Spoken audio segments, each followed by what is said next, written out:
The family of a slain couple in Westmoreland are refuting suggestions that lottery scamming is behind the deadly attack. 8 people were shot in the incident. Herman Green has our story. The party in Springfield, Westmoreland Sunday evening came to an abrupt and terrifying end minutes before 9 o'clock. It's just sad.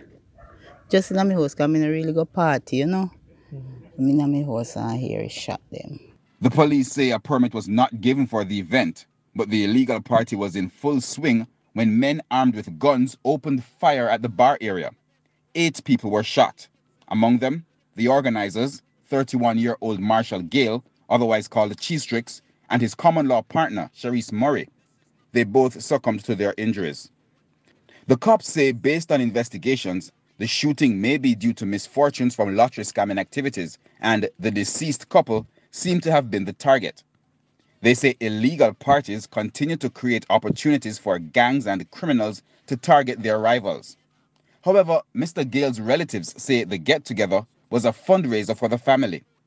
You have young people in our area say, oh, they put on a party, they will try this. So it come to his time, we say he's going to try his own little thing.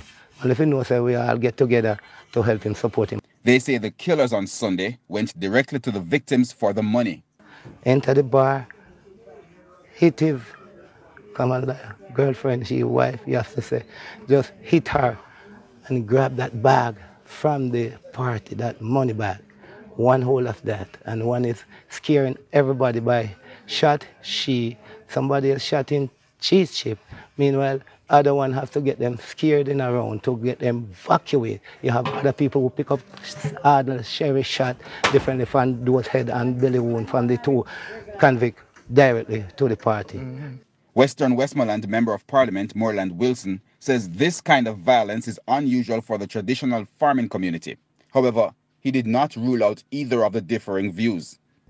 I haven't been briefed by the police as yet, so I cannot speak specifically to the circumstances or the details. A lot of persons may have ventured into bar, into entertainment as a means of survival. So what I gather that happened was that these individuals were, or the deceased was having an event, you know, as an income generating activity to basically make some money. And this happened, this tragic event happened. The police say their investigations are ongoing and so would not comment further for now. Herman Green, TVJ.